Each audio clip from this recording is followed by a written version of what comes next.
Perfect.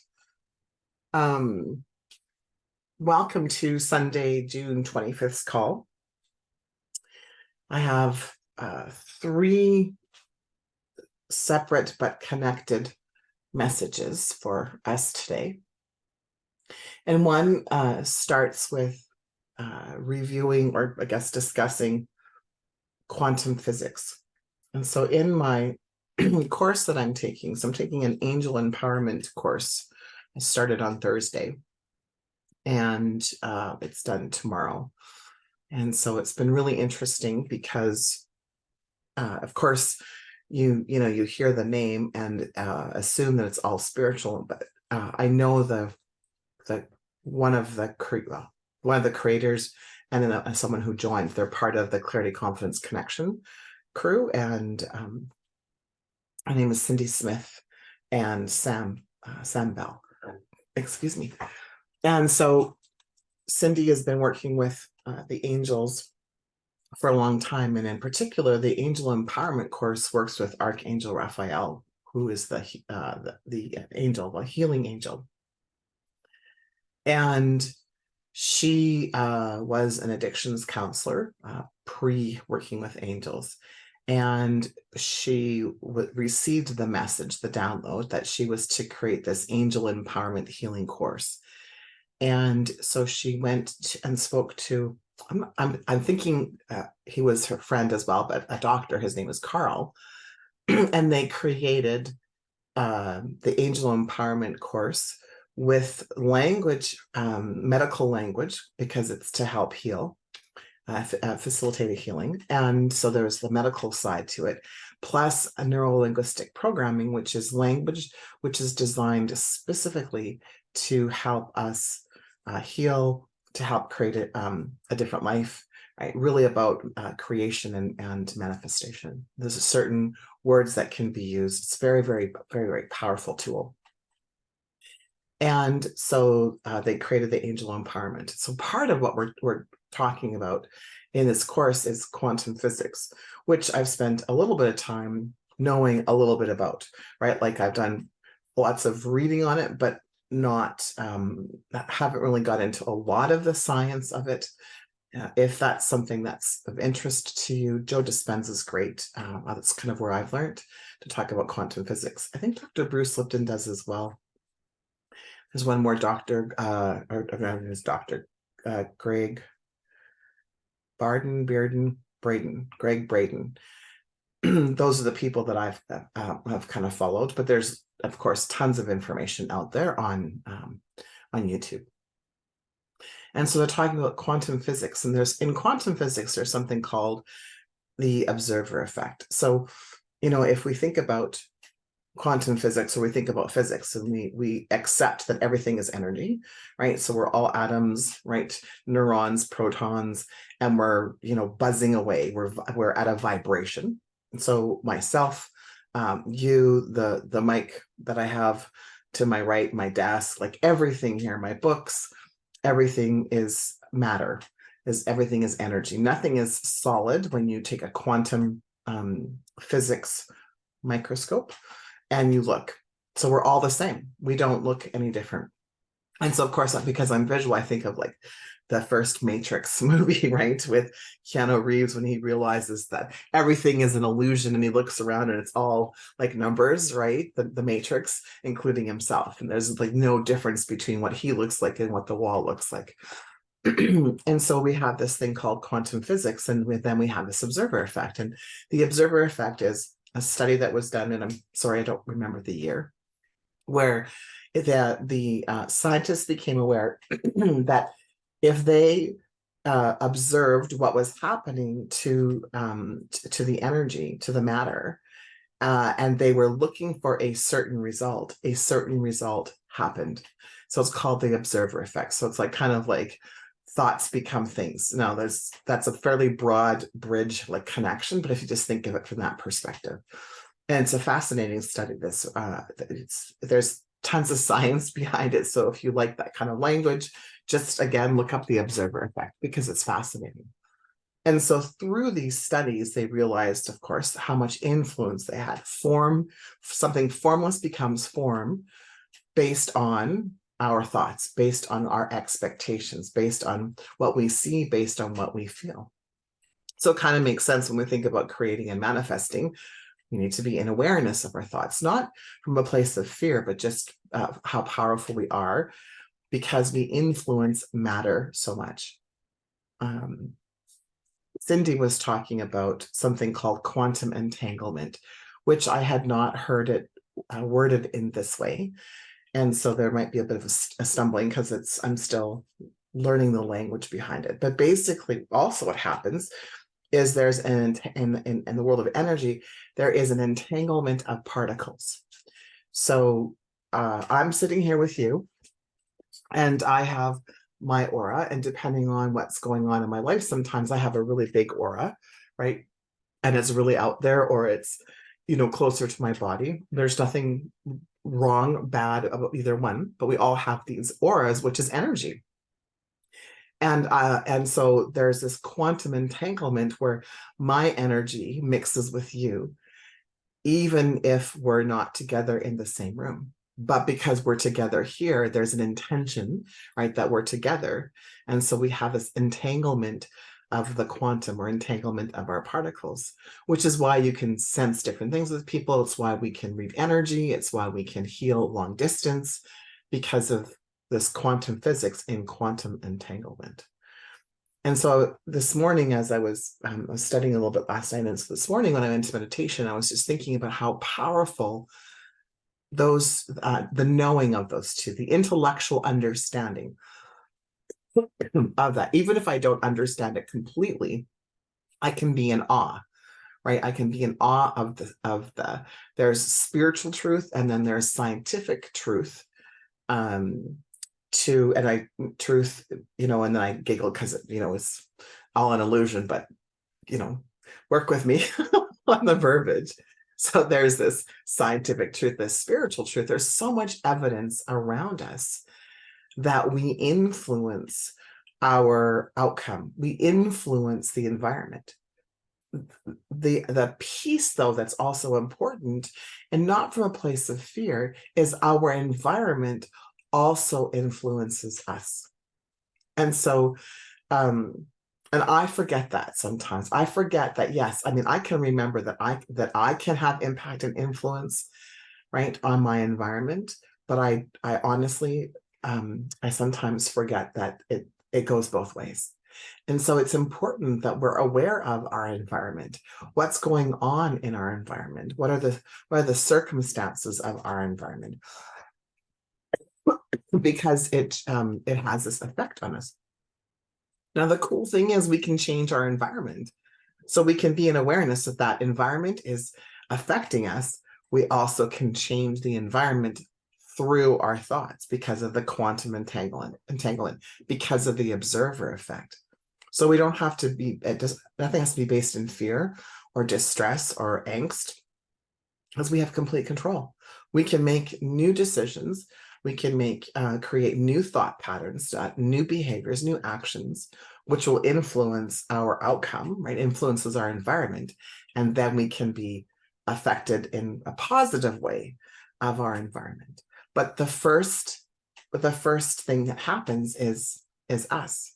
So if we have an expectation that things are going to work out, they will. If we have an expectation that the other shoe is going to drop, or that person always does this, right? If we use in NLP, we call it generalizations, right? If we use language like, well, that always happens, or he always does this, or she's always, does that, or we make judgments. Even if we're making a discernment and not in judgment, but we have an expectation, right? Then, of course, the observer effect, right? And so that's why I'm so careful when we talk about like sales and marketing. Like, this seems to be the experience of that, and the duality, right? Of being a human being is we can create a different outcome. So just because it's this way, right, in the world, doesn't mean it has to be this way. And so communicating that can be difficult because of the observer effect, because of the quantum entanglement, right? And so if you believe that it's possible, and you truly believe that it's possible to go into Facebook and post once a week, and clients, your business will grow from that. If you like, it's like if you knew that, like, you know, the sky is blue, then your outcome would be of that nature. Right? So I want to make that clear, because sometimes even in sharing, and even in teaching, and even sharing the messages, our language can be limiting, right? It's understanding, you know, the how powerful you all are, like that you are one with divine, one with the quantum, right? One with the formless substance. And you can influence the formless substance into form based on, and then it's what it's based on your beliefs, based on your values, based on your emotions, based on your actions. And so if you're wanting something different, you're wanting a different effect, a different outcome, a different result, and take a moment and pause and think about what areas of your life right now, right, or how are you influencing your outcome right now? And then take a step back and go, okay, so that's not serving me. I need to create something that serves the desire that I have. And sometimes what happens when we start reading about ego, we think, oh, I should want nothing. I should desire nothing, because that would make me good, right? That would make me more spiritual.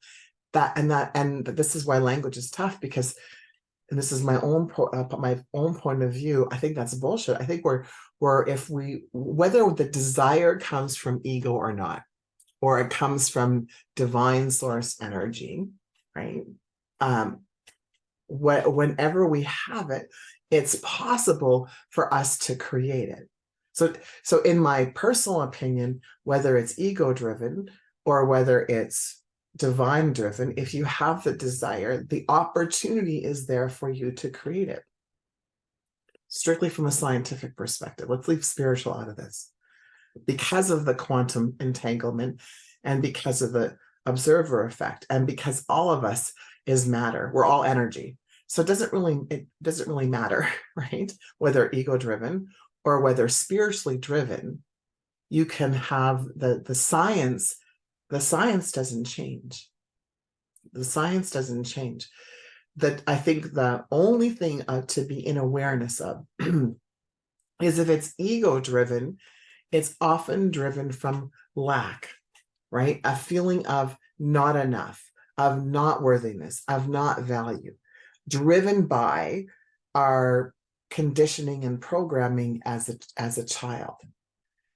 And so what's behind the desire, behind the want, is also affecting, right? So it's not like we can cut off cut off anything beforehand. So I think the difference, as I'm observing and contemplating and being, given the message, the difference is, and the fun, the game, the illusion is, what is the drive behind it, right? So if it's ego driven, when I share with you the curves and wanting to get $1 million was ego driven. It was completely like, then I'll have value, then I'll have worth. And I didn't know that until after. It's like, then I'm smart enough, then I'm good enough, then my parents will love me, then I'm going to rescue my mom and dad because their hotel wasn't doing well. I'm going to go, and then I'm the good daughter, and I'd always been the black sheep. Then I'm the one who's popular, because I had never been popular as a kid or in my family. That's all ego. That's all ego. And again, ego's not bad. Right? Ego's designed to keep us safe and secure. And keep us feeling like we're in control. Not bad. It's just the isness of the thing, right? it's even when we're discerning versus judging, that can be still ego. And I don't want to speak in terms of like completeness, like black and white, but that can still be driven by ego. We are this duality. We're a triune being.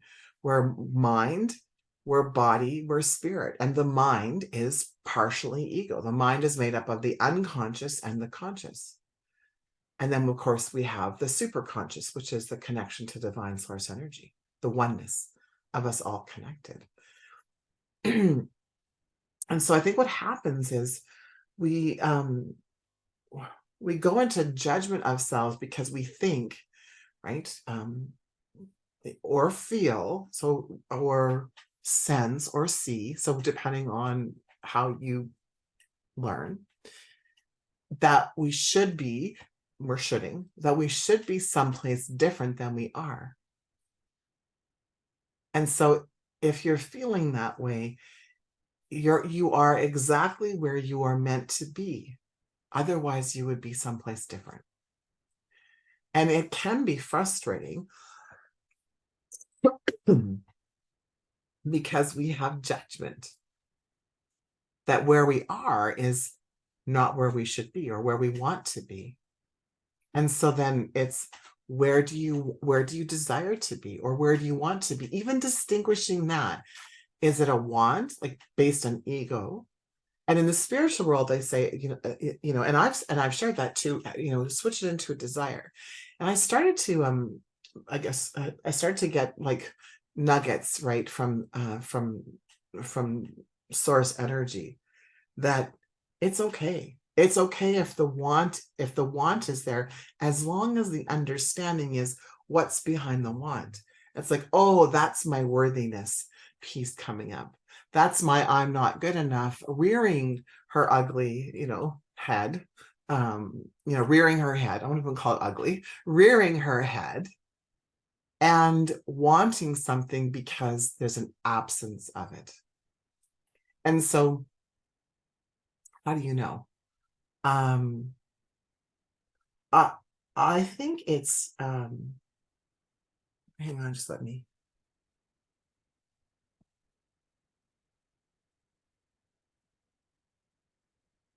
It's kind of like writing down.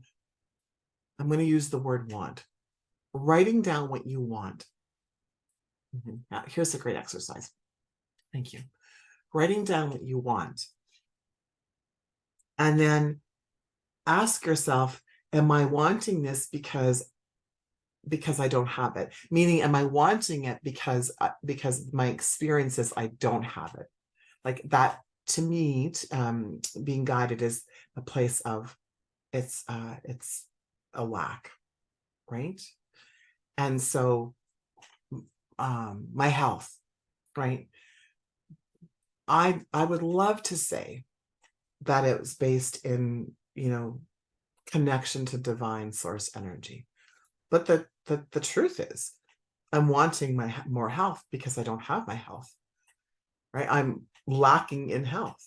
And I feel like I'm lacking in health. I'm feeling the effects of not being at my peak performance. And so does it really matter, really, whether it's ego-driven or divinely driven? It's just this, that I feel like I don't have it and I want it. And so I can work on the language of, okay, how do I desire this from a place of like, divine source energy? And then that's one way I could spend my energy. Or I can just acknowledge that it's ego driven, and so be it. So be it. It's ego driven. And then, but the opportunity then is to explore what parts of myself feel the lack, right? So meaning, is it a lack of self-worth? Is any of that like bullshit, and not judging, but like that illusion, is that coming forward? Is that why it's there? And only for me to then observe. Because what I realized yesterday in this angel empowerment healing, and so one of the reasons I took the course was because up until now, I haven't been able to find someone to assist me with my health. I have temporary relief from what I would have defined as pain. And so I took the course for me personally. I didn't, at first I had no intention of offering it as a service. I mean, weeks up until the course, I was being shown through divine how I was to offer it, right? I was listening in my meditation. It's like, what's next? It was like, you're going to do that as well. And although I resisted it for weeks, I understand now what divine was showing me. And so in this languaging that I'm learning, and remembering, because some of it I had taken when I took my NLP,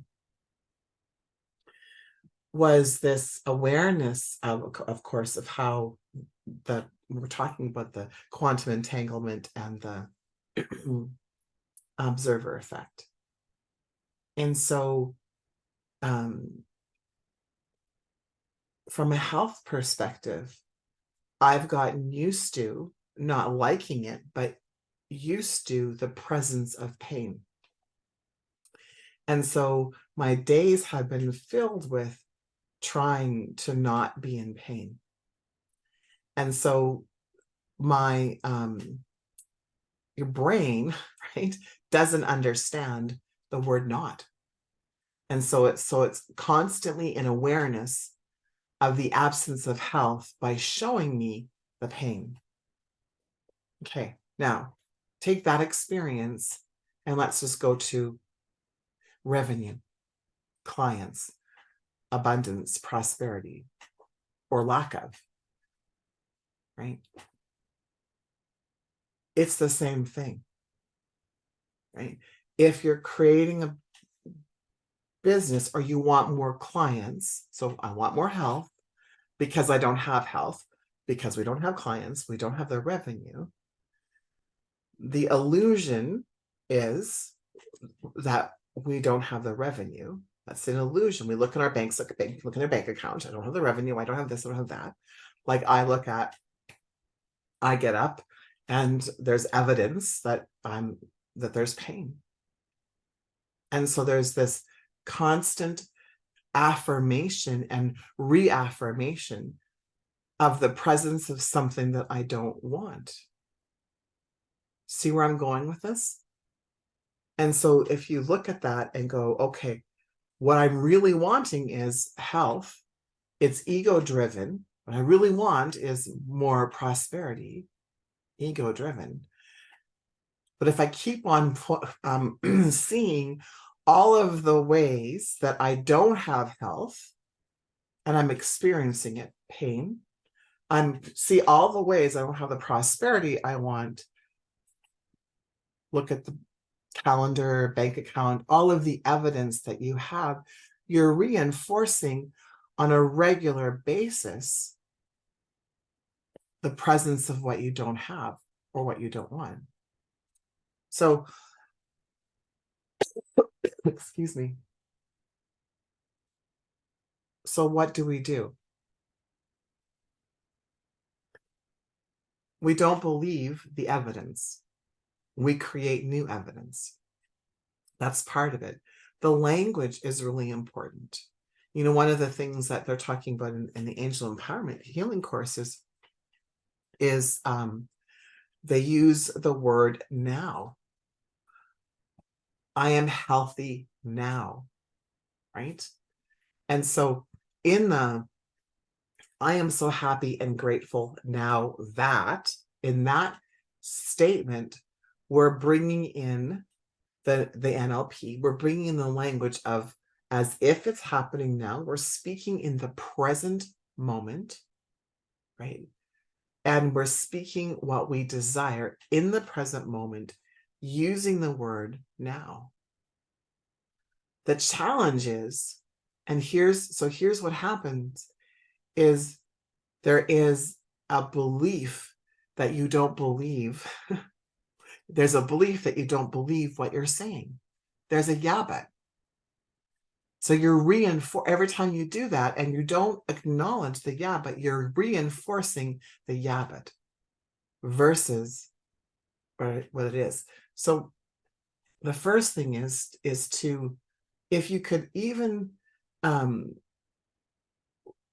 release the spiritual part for a little while and simply go to quantum physics and the observer effect and the quantum entanglement, right? So it's I guess having faith in the science of it and go, what's behind this?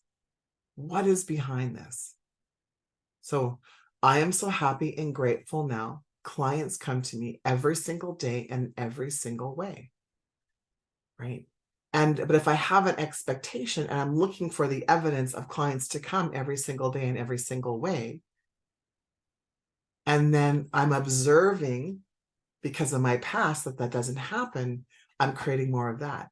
But if we can let go of the outcome, detach from the outcome of what that looks like, we set into motion the quantum physics. We set into motion the observer effect.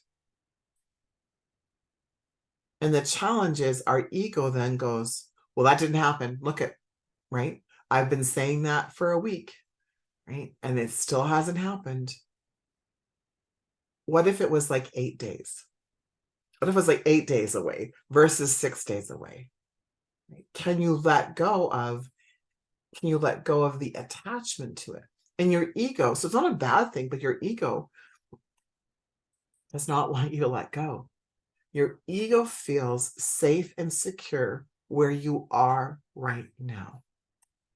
And so part of the language we can use is, hey, ego, I am safe and secure always and in all ways.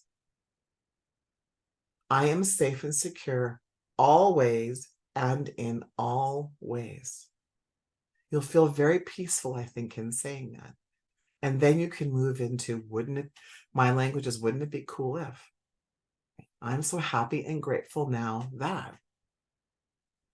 And then, another piece of language can be, and so it is. And so it is. And we've heard that from a spiritual perspective, but let's bring a bit more science into this. And so it is. And when you look at and observe what's going on in your environment, if you haven't manifested and created what you desire, I'm going to challenge you on that, because you might be manifesting what you want. And what's behind the desire might be the lack, the evidence of not enough, the evidence of, right, the lack piece of it. And so bringing into evidence, so we can go back into the decision matrix, which is reminding yourself, your egoic self, all of the ways that you've been successful, right? I am success now. Look at all the things that I have done. Go back to grade 1. We learned how to walk. We're successful, right? We started crawling, then we went to walk, and then we went to run, and then we were playing. Not everyone's learned how to ride a bike, but then we learned to ride a bike. Some of us learned how to, do the monkey bars, the teeter-totter, right? Like swinging. And then we learned math. 2 + 2 is 4. And I learned my ABCs. And it sounds maybe silly, but if you go through like all of the successes that you've had in your lifetime, you're like, yeah, I am success. I am successful. And just being an awareness of what could possibly be next for you. And we'll go into the science of it based on knowing what the observer effect is and based on the quantum entanglement. And imagine what that could be. And just be in awareness. Is it driven by ego? And so what are all the things behind the ego? Or is it driven by the connection to divine source energy, right? When it's connected to divine source energy, whatever the outcome, we can remain impartial, but enjoy. We can remain impartial and enjoy. I know when I'm stuck, right, in fear, anger, in lower density energies, when I don't feel good. Like it's so clear to me, right? I don't feel good in this area of my life. I'm totally driven by my ego. I'm in the illusion, right? I'm having an expectation that's not being met, which is ego. My ego is labeling this bad and wants me to search or do something for good. That's all ego driven. And so the challenge that we have, and then I'll end with this, is that we make a lot of decisions based in ego. We feel the pressure from the outside world to make a decision, right? And what I'm being suggested to tell you is pause. You don't have to make a decision when it's ego driven. You can, you don't have to.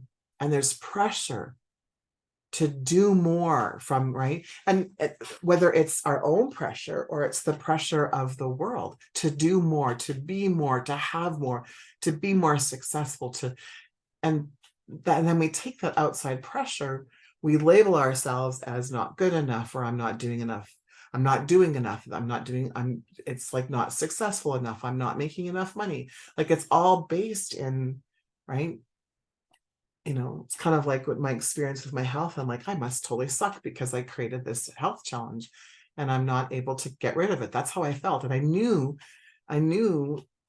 that I was coming from that space and place, but was like, I'm not sure how else to, right? So just kept on asking God, show me a different way to explain this. Show me a different way to be. Show me a different way to make discernments. Show me a way, right? And through all of that, I also knew that part of my experience on the world, part of my purpose is to experience things, to share how to transform through it, to take someone's pain, to take my own pain and share how to align it to the purpose of the higher self. That's what I'm here to do. Okay? And so I knew that, and through having the physical pain, I knew I'm having this experience because I'm going to be able to share how to transition, how to transform through pain. It'll be another layer of opportunity for me to share, right? And so there was moments that I had gratitude, and there was moments where I was like really angry with God, and like, I think I've had enough. I think I've transitioned through enough fucking pain in my life. It wasn't physical pain, it was emotional pain, it was spiritual pain, right? And I was just guided to like be at peace with it, that the answers would come, right? And that's what we can have, this connection to our own divine source energy, call it whatever you want, as we recognize when it's ego driven, the message is ego driven, which is not a bad message, or it's divine driven, because it feels so different. When my ego's giving me messages, right? I'm in judgment. And when divine starts speaking through me, right, I just feel at peace. It's exciting. Even through the shit show, it can be exciting. It's like, oh my, I can't believe that happened. And then I laugh, right? Oh, look at me creating that. All right. I love you. Have an incredible Sunday. And I shall see you all tomorrow. Big hugs.